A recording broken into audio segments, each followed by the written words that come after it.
And finally, for today's episode, let's turn to David Trim for a look at Adventist history. This week, leaders of the Adventist Church speak out against spiritualism.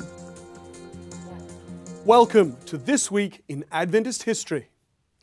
This week in 1853, the Seventh-day Sabbath-keeping former Millerites began to grapple with spiritualism. Their unofficial leader was James White, who you see here, a powerful preacher, husband of the prophet Ellen White, and editor of the Advent Review and Sabbath Herald, the weekly paper that bound the fledgling movement together, still published today as the Adventist Review.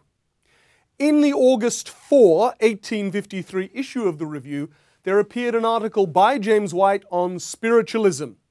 He declared the time has come that the Review should expound those prophecies that refer to those manifestations, i.e. of spiritualism. A series of articles followed throughout August and September of 1853 on the dangers of spiritualism and its place in end-time prophecies, which is still relevant because in the 21st century, belief that the dead can communicate with the living is widespread, not just in society, but even within the Seventh-day Adventist Church.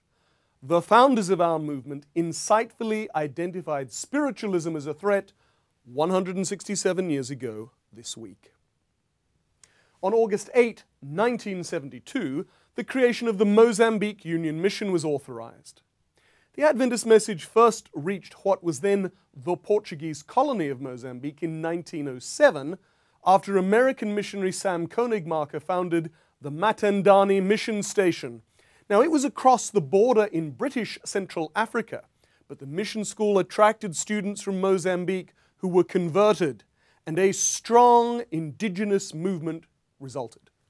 Eventually, in the 1930s, missionaries followed, and in 1957, the mission stations in Mozambique were organized into a separate Portuguese East African mission.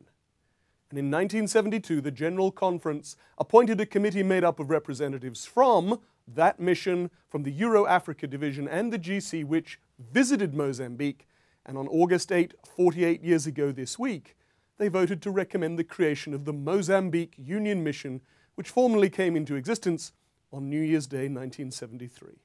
As of June 30, 2020, the Mozambique Union reports a membership of 372,000.